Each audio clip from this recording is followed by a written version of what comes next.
There we go. Hey, Curt, you're back. I'm so excited.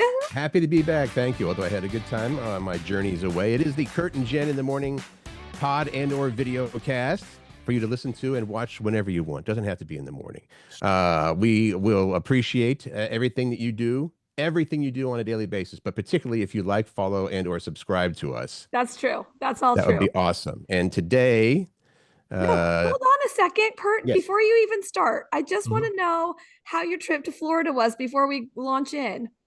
It was fantastic. I mean, I have been going back and forth more now because my father is moved into a assisted living facility, and I went to see him as much as possible. And due to our relatively loose work schedules, Jen, meaning not really much of a job, I've got time, but not the money to do it as often as I'd like. So it's good to see my dad and my family, my sisters, Jody and Terry, and my brother-in-law, Mike. Some of the funniest people in the world, by the way. We laugh so much when I go down there. So you do? That's the best. It is my happy place, but unfortunately it's in Florida. So I don't know. There's a little bit of a challenge. I have one question. I'm friends with your sister on Facebook, and she posted a picture of what looked like to be her house. Maybe it was inside. I hope it was not inside. Oh, the iguana? I had to look it up. I'm like, what is that? Is that some deadly lizard that's going to eat you? No, we named it Iggy, and it just showed up. This iguana just showed up in their backyard on, I guess, what's today? Wednesday. So I guess that was Saturday night. We came home from a downtown festival, and there he was just hanging out in the wall outside. And then the following day, he had decided he wanted to move inside the lanai. So he was right there, by where the people hang out and stuff, just sort of chilling. It was mega. And I looked it up and did a little research, and it was telling me how iguanas have taken over Florida.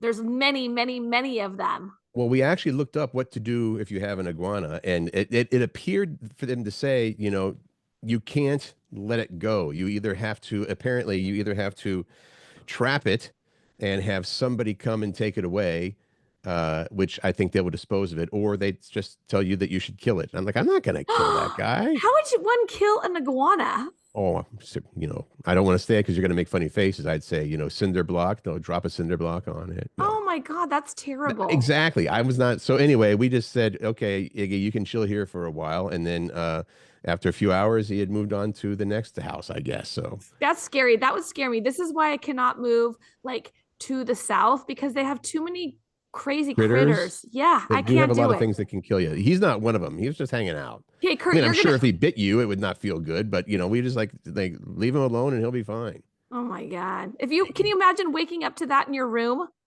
No, I don't want to wake up to my room. Barf. I mean, he was still outside in the fenced in. Yeah. Okay, well, do you talk about what's going on for the show today? Because I decided that I was going to boil eggs and decorate them tonight with my family. And it was bad timing. So I just need to dump the hot water out and put some cold water in. Ready, set, go. All right, here we go. On the show today, how much the perfect way to wake up costs? Evidently, there's a price to that. Also, can you park your car in your garage or not? And I know, well, I'll have something to share about that. So will Jen. Last skill you learned. This is our question of the day from Monday. The last skill you learned and who taught it to you. Also, food even chefs won't make from scratch. Yeah? Food chef won't even make from scratch. Okay. Also, there's a new dress code that supposedly is going to make your coffee drinking experience better. Let you know about that, along with an exercise health hack. There's a shortage of something. You can't buy them at the store, this thing. There's a shortage of it, though. And also, the legendary Red Robin is launching a new bottomless blank. They've got a bottomless offer that you will probably like. And along with that, I guess Jen somehow has a mathematical formula for a truly joyful day. Is that correct? Okay. Yeah. And you're eating something now. Well, this is what happened to my egg. One of the eggs, you can't decorate that. It's it poked out. Oh, I see. Okay. You tried to hard boil it, but a little bit of the egg. Yeah, we've all had that happen. Yeah. And that's not good for decorating eggs. Okay, you're right. All right, here we go, everybody. Here we go. Both of us, coincidentally, were in downtown Seattle last night for different reasons. Both of us were in downtown Seattle last night. Why were you? It turns out that I got back from Florida just in time for the last Kraken game of the season. Wah, wah. Are you so sad? The funny thing is, Dana and I, people know we have season tickets. And before we had a hockey team here, we always managed to find fun stuff to do outside of hockey season. Now it's like, well, what are we going to do till, September? We'll find things, I'm sure. So it was, unfortunately, the Kraken did not win last night. And I want to pass this along because people don't ever think this kind of thing happens. We got an email yesterday, oddly enough, from the Kraken bigwigs, right? And they said, hey, you guys, the fans, are the reason that we're all here. And we want to show you that you're the best fans. And we're going to do nice things for you as fans. So they are dropping ticket prices for season ticket holders a lot. I was surprised. When I got the email, I was like, oh, okay. So if you broke down our tickets, they would be about, and I know this is a lot, the tickets be about $195 a piece. But we are second row on, from the ice. So they're decent tickets. Wait, hold on. Each ticket. So you're paying $400 a game? There you go. Whoa, that's a lot of US dollars, Curt Cruz. It is. So I'm figuring they're going to say, oh yeah, we're dropping your tickets by $5 for next year, but they dropped them by $40 a piece. So now even though it's still a lot of money, 155 is a lot less than 195. Overall for the season, it's going to save a little over $3,000. So I think that was kind of a nice gesture. People are still going to say, oh, they're, the big corporation, they're still making a ton of money. Yes, they are, but they didn't have to drop the ticket prices that much. So I thought that was kind of a nice thing. No, because usually it's they're raising them. Yep. So that was in a substantial price drop. So anyway. Okay, so that's awesome that you were at Kraken. I was kind of a little bit more on the other side of town, so to speak, at the Paramount Theater to see the production of Life of Pi, which I'm going to tell you, such a good movie. I've never seen the movie. It's a goodie. Basically, are we going to give anything away if we say it's basically a couple of castaways that end up on a lifeboat together, and the castaways are a boy and a tiger. That's basically it. I don't think that gives anything away, because if you even see the poster for Life of Pi, that's what it is. But Curt, if you like the movie, I imagine that you would really love the stage production of it. Like if it's one of your it's up there. It's a good on movie. The list. Yeah. The way that they did the stage transitions for the sets and the puppeteers for the animals was mind-blowing. Like it's just like such an art. They move with such grace, these animals, and they're people that are moving them. It was in the story, and also the story, which I had no idea what we were getting into. So did you cry, Jen Pirak? I did not actually cry. No, I was sad. I got sad, but I think I'll probably cry in the movie, because you get more, you get more of it in the movie, I feel like, right? Right. So, but anyway. So this and this is going on at the Paramount for a while, or is it? Yes, there, you know what? I knew you were going to ask me that, and I should have been prepared with it. No, it's okay. I will look it up, and we will have that on the show on Friday. I know it goes at least through the weekend, but I think it's maybe a couple week run. All right. Going, and I'll figure it out. Life of Pi, awesome. Really good. What is the perfect way to wake up, Jen, and what is the cost involved? Okay, so researchers in Japan found this is.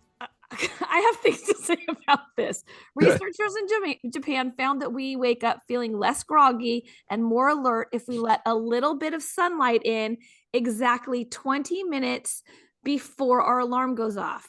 Now, how would you do that? One would ask, right? Because here's the thing, opening your curtains totally up after you're up doesn't do it. Yeah, because you have to wake up to do that. Right. They found that 20 minutes before your alarm goes off is the sweet spot. So you need curtains that would automatically go up 20 minutes before you wake up. And there is something that does that. It's just, you can get blinds on a timer. It's just a lot of money.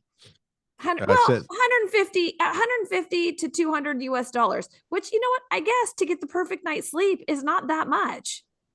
Well, I would want to guarantee that was going to improve my sleep a lot before I dumped a couple $100 into it. They're like, we guarantee you're going to sleep better and feel better in the morning. It's like, okay. Here's what I was going to say about it, but I hadn't read the last line of this. I was going to say the Hatch alarm clock. Remember when I bought that Hatch alarm clock and it like slowly, it lights up very, very like dimly. Right. And then starts making nice noises to wake you up more naturally. I'm like, well, you can use that instead. And they said, no, those don't work as well. You have to have natural sunlight. So says the company selling the gadgets that cost $200, right? Well, maybe it doesn't say who funded this Japanese study. So I just had a beagle walk in on the show. So if there's a bark or something. Bella the beagle. What you doing? Little tail wagging. You see it? Yeah, I see it. Pickleballers in Texas broke a world record, right? Yes, this is some from the good news category. There was a group of pickleballers in Texas, like you said. Pickleball players, they broke a world record. They played pickleball for 36 hours straight. Evidently, there was an old record to beat that was 34 hours, set by a group in the UK last year. But the event in Texas, not only did it set a world record, it also raised over $18,000 for a charity called Taylor's Gift. And that charity supports families of organ donors. So that's pickleballers doing stuff for good, right? I like that. I like it a lot. We played pickleball. We've never played for 36 hours straight. We will not either. Okay, real quick. Life of Pi at the Paramount Theater plays through the 20th, which is Sunday. So it's a short run. Worth seeing if you have the opportunity. If you can fit it in your schedule and have the means to get the tickets, I say thumbs up on it for real. Okay. And yeah, and if you have seen the movie already, you know how good it is. What's the deal here with what we have here is a list of foods that even chefs won't make from scratch. Right, because it's such a pain in the butt. It would take so much time to make it, and the pre-made versions are as good or maybe even better than what you might make homemade. And here's those foods. Well, I was going to jump in here real quick and just give a shout out to my brother-in-law, who's an amazing chef. He's a chef at one of the high-end hoity-toity, golf communities down there, Mike. And whenever they come to town to visit, it's like I go pick them up at the airport, and then I'm like, okay, buddy, what food do you need to cook this week? We'll go straight to, QFC or whatever and get all the food. And he's just an amazing chef. My sister Terry lucked out. Did you get so many great meals when you were in Florida? Yes. I mean, every day he's up making great breakfasts and stuff like that. And before he goes to work, which is early, but he started out as a pastry chef. And that's when I really, fell in love with my brother-in-law, is the pastries he used to make. I mean, he's a great guy and also great food. So let's hear about these things and I can ask him next time I see him if he agrees that these are such a pain in the butt that he doesn't even make these from scratch. Oh yeah, that would be interesting to know. Okay, so pasta is number 1 on the list. It takes a while to make, right? And there's good stuff already out there. Salsa, because you got to cut up all those veggies. I don't even know why someone would make homemade ketchup. I've never even heard of that. Ketchup is on the list, as is mayonnaise. They're like condiments. There's no sense in making condiments home from scratch. Yeah, I think Dana one time tried to make some mayonnaise, and I think she succeeded. But again, it was a lot of effort involved. Yeah, and then the final thing, and I know about this, is bread. Leave it to the bakeries or the grocery stores. They can make it just as good. Why am I so addicted to bread? I love bread. Where do they give you? They give you bread. Oh, like Outback Steakhouse. There's places that like, here, would you like some? Yes, and then mow mow mow mow mow. I got to be better about that. All right, here we go.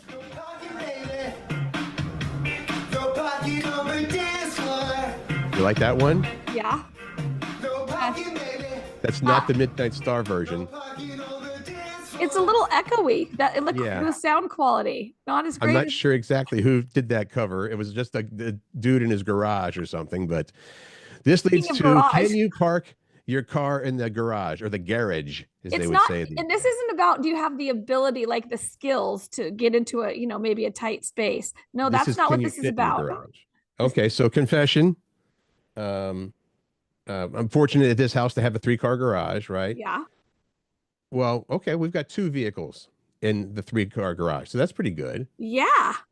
But we also have 2 vehicles in the out in the driveway, so you have a lot of vehicles then, Curt. That's what that means. It's probably time to part with a couple of them. But one of the garage bays is just full of stuff from Sound Insight, the business that I do to do audio and video and lighting for nonprofit fundraisers and stuff. But that's one of the garages is that. But we can get 2 cars in. What about you? 0 cars. 0 cars in your garage? Because I use it for storage.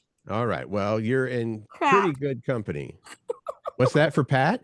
No, if I'm certain that if Pat lived here, our garage would not be in the condition that it is. I'm pretty confident about that. But it'd be more organized? Way more organized. Oh, I thought you were saying he had so much stuff from, building houses. Well, and whatnot. Okay, so there is that. I suppose there is that. Here's the story. 31% of Americans say their garage is at least half filled with clutter.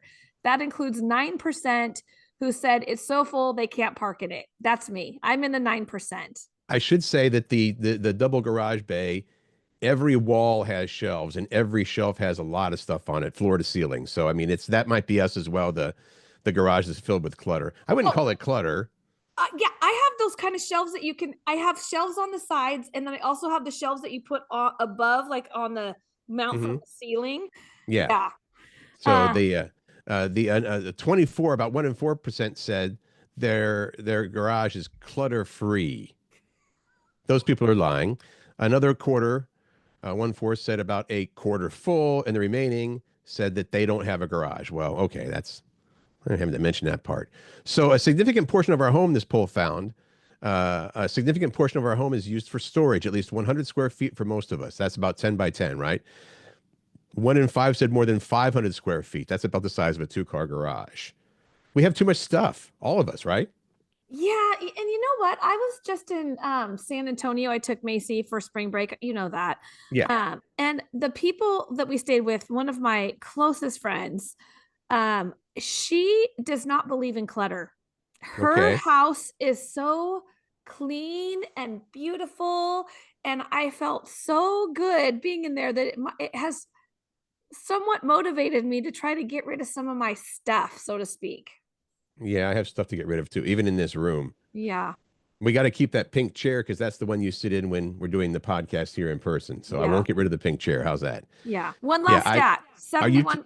Oh, go ahead. I was going to say, I get to the point where sometimes I go to people's houses and you have to use the restroom or whatever. And the restroom is just spotless. Maybe you open a drawer and it's all perfectly organized. I was like, where do they get the time? And the lack of stuff. That's Carrie's house because they don't have the clutter. I mean, she just doesn't put up with any clutter, period. End of story.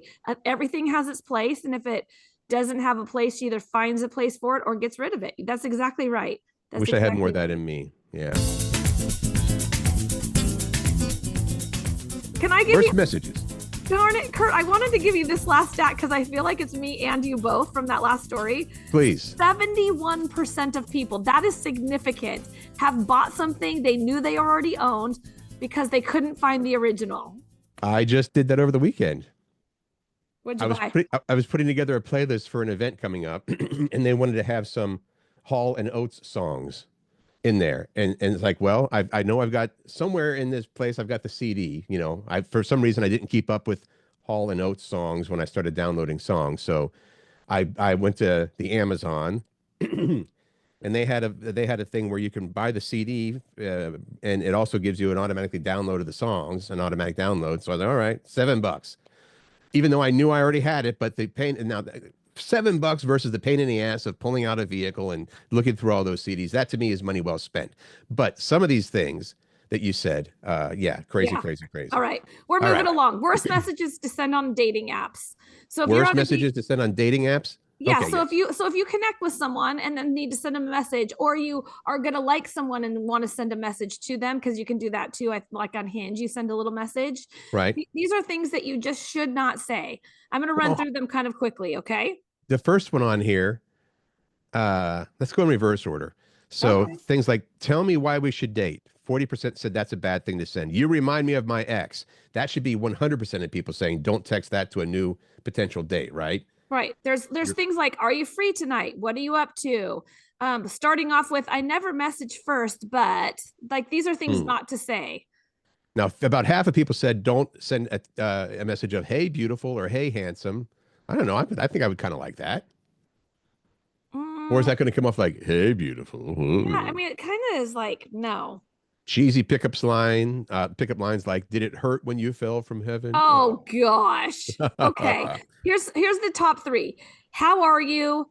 You up? Meaning like, are you awake? I guess. Hmm. And hey or hi. Now here's the thing. I think people can say hey or hi if you follow it up with something else. But if you're just saying that in your message, that's not gonna work. That's not gonna fly. Yeah, because why wouldn't you could start a message with, "Hey, hey, blah blah blah blah blah blah blah." Not just so this is saying just don't send hey or hi. Hi. Yeah, what they're saying is, I mean, some of the other ones, because I've heard some of these before. Why are you single? How long have you been single? Or you look like trouble. I'm like, oh, barf. Well, there's an Um, expert that says add personality to your messages, sharing details about your life while yeah. asking a match about theirs is ideal. That also be unique to stand. That'll make it unique to stand out, both in the topics you talk about and in your tone versus saying you look like Hey, trouble and we'd have babe. beautiful children. Oh Oh, who would God. do that? Barf. Apparently, Barfo. That's All gross. right. This is not playing, Jen. I don't have any music here. There you go. Oh,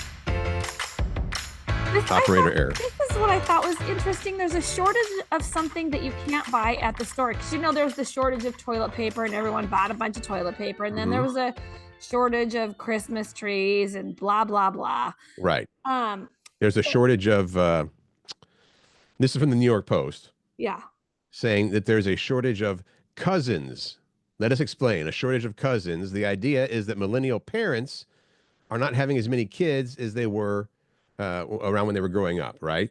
I Hmm. don't have any cousins. That's because both my parents were only children. And Oh, neither of my sisters, that wouldn't count. But neither of my sisters have had kids. No, cousins would be, yeah, that had nothing to do with kids. See, I don't even know. That's nieces and nephews, right? yeah. I have such a small family that I have to do the math. So a cousin would be your Yeah. mom or dad's sister's kids. Yeah. So So yeah, my parents were only children. there's actual data on declining birth rates. But the idea is apparently going viral because of a TikTok where a female millennial talks about the issue. She says that when she and everyone she knows was growing up, there were countless cousins around. Now her kids have two cousins on one side and three on the other, and that's it. So she says it's really different. How are you? You have some cousins, right? Yeah, I have three cousins. I only have three cousins. That's Okay. it. That's Well, all. I beat you with zero, but sometimes you run into these families because Pat has a pretty big family, right? Your boyfriend? Yes, I know who That you're guy. referring to. Okay. He has a semi big family, but I actually have never met any cousins of his, but I haven't met extended family. I've just know, like his mom Yeah. and his kids, that kind of You thing. bump into these people with big families that have like, oh, I've got 17 cousins. Like, how do you keep all those people straight? Crazy. Have more babies and you can have more cousins. Or they can have more cousins. Not to no, no, not doing that. Okay. Question of the day. I thought about this and I didn't come up with anything You top of my head. didn't? Well, there's one on here that I will share that is going to be me. Okay. The question of the day was, what is the last skill that you learned and who taught it to you? So go ahead, Jen. Last skill you learned and who taught it to you? I talked about this with Pat on the episode on Monday, and it's the stuff. I mean, I've learned a lot of skills lately from Mhm. Pat, and that Nice. is from remodeling the house. And I think the last thing he taught me how to do was filling like nail holes with this putty and then sanding it down before you paint it. Good idea. Or you use toothpaste if you're in a rental. You're like, I got to clean up this wall. Okay. Doesn't work. So the last skill you learned and who taught it to you? We'll start with Marilyn. She learned photography. Her husband taught her some tips on photography, and off she went. And then Anne Marie says, "Does mahjong count?" A local mahjong teacher taught her how to play mahjong. What is it? It's a game, right? Yeah, I guess technically it's a board game that I don't know much about it. It's It must be complicated if you have to have an expert of the game teach you. I think it can be played at very different levels. I imagine it's probably like checkers. I'm sure that there's some people that are amazing at checkers, but you can also play it if you don't know that much. I'm going to ask around about that. I might have to call Okay. Anne Marie. She's my friend. Eric said lean manufacturing. He learned that from Boeing. Hmm. And how about Leslie using technology and her students show her skills every day? Which, yeah, I'm like, I wish I had a young person around. They could tell me how to do this thing. It's not that I cannot learn how to do things with technology. I just don't want to. I know what I know, and I'm okay with that. Becky said, I learned and designed a septic system with a few tips from the Lincoln County septic expert. That's for her new lake house in, oh my gosh, why am I blanking? I can't remember. That's all right, Electric City. Steve just found out that an iPhone can identify which flower or plant you take a picture of. That's actually one of the apps. You know, they even have that for rocks. You like look at a rock. So Steve said, nobody taught it to me. I just found out by accident that you can identify flowers and plants. You just have to swipe up on a photo, I guess. That's what I asked him. I said, tell me more about this. I responded to him on Facebook and he says, you just have to like swipe up or down. I can't remember which on your photo and it will tell you what it is. Pretty cool. Let's look into that. Easy. Yeah. Nancy just learned basic yoga skills from a very patient yoga instructor at Yoga 6. Nice. Cheryl is currently learning small animal acupuncture taught by a Northwest School of Animal Massage. Well, you said acupuncture. It says acupressure. That's what I meant. I meant. So yeah, there's no puncturing with that. That's just. But you got to know the spots to pressure. That would make sense because it's being taught by the Northwest School of Animal Massage, not acupuncture needlies. The fact that actually exists. Randy, our friend Randy, bass guitar. He watched YouTube and took some lessons. That's the way you do it, right? Yep. They get started. And then this one, you don't know this, but we just ordered a bidet for one of our bathrooms, mostly because I thought this seems like it would be interesting. So what? Laurel, I might have to talk to Laurel how to install 2 bidets in 2 of our bathrooms. And she says, I learned by reading the instructions. Curt, did you also order as part of your bidet a heated toilet seat? Well, the bidet, I think it comes with a heated. I don't know. I know that the water is heated. Yeah. I will give a full report once it's up and put together. How's that? I had a bidet in one of my bathrooms because, I've been renting homes for a little bit since my divorce. And one of them had a bidet in it and I never used it. We tested it out just to see. And the range of this thing was like, it went from the toilet and hit the wall above the door. And it came at razor, like it was fast, right? And we're like, if someone sits down, they're going to be cutting laser cut their woohoo. Or it's going to be like an ejector seat. I'm sure you can adjust the pressure on those things, but that was probably the safe option, right? Yeah. I'll let you know if there's any woohoo damage with ours. All right. Okay. Yeah. No, there better not be. All right. Red Robin. Yum. Tell me Red about Robin. this. Tell me. Bottomless. I don't want to say yet. So this is apparently, this is all going to lead into the story that coming up in May, National Burger Month, and Red Robin is celebrating with a Bottomless Burger Pass, which sounds awesome. They're known for their bottomless fries, right? Yeah, so what's the deal? These passes, the passes will get you a burger and a bottomless side every day of the month of May. Every day of the month of May for just $20. Okay. I don't understand it. Well, it looks like what you're gonna. First of all, you have to. There's a limited number of these. The Bottomless Burger Pass is going to be good for up to $22 worth of food and beverages every day, a max value of $682 just for the month of May. The Bottomless Burger. So it's a day pass. You buy a day pass for $22. I guess if you want to get, it's going to be $20 to get this pass. Okay, $20 is all it's going to cost. But there's a limited number of them. So I think at 8 o'clock Pacific to our time, 8 o'clock tomorrow morning, redrobin.com. You need to set an alarm. I don't know if you need to set an alarm to be up at 8 o'clock. There's only a limited number of them available. They're expected to sell out quickly, of course. But $20 for a whole month full of burgers, maybe every day. Would you do it? Yeah, why not? As long you as I always win on those things. As long as I can get like the kind of burger I want. Like I like the Red Robin Royale burger that has the egg on it. You can get that one, I'm sure. So the Bottomless Burger Pass will be good for up to $22 worth of food and beverages every day. So could you buy a Royale burger and a drink for $22? I don't know. We'll see. Let's move All right. on. Are you going to even try to win? Maybe. Okay, maybe. We'll see. I have an exercise health hack for you. And it sounds like the dumbest health hack ever, but a new study found that it actually works. So so this is good for you, Curt, because you don't really like to exercise. I don't know who really does love to exercise. There's some people that love it. Yeah. Many people do not, and so they don't do it at all. You can get some of the same benefits of exercising just by rushing through things all the time.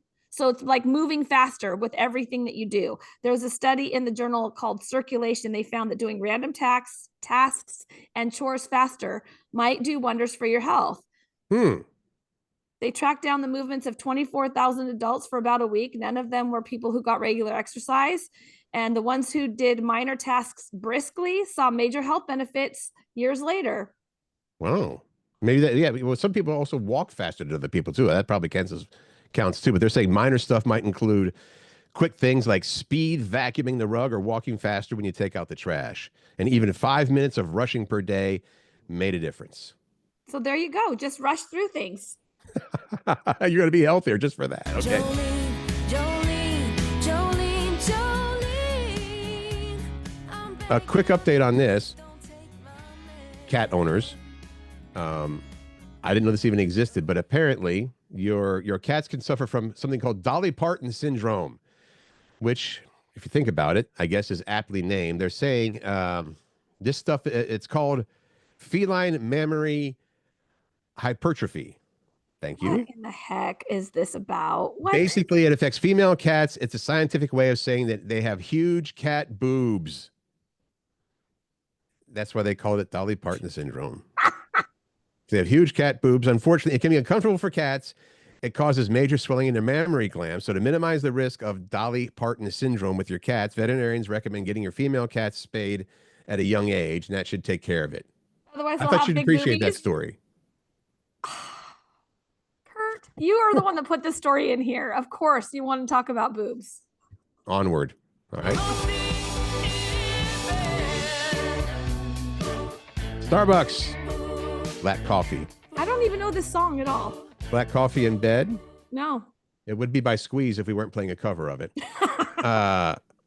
Starbucks is updating their uniform policy, emphasizing the appearance of its recognizable green aprons as part of broader plans to revive. It says revive the slumping brand. I didn't know that it was slumping. Is it slumping? Either. No, I don't know. Tell me more about all this. Beginning May 12th, baristas at stores in North America will have to wear solid black tops under their aprons, a change from employees being allowed to wear any colored shirt in an attempt to, quote, allow our iconic green apron to shine and create a sense of familiarity for our customers, says Starbucks.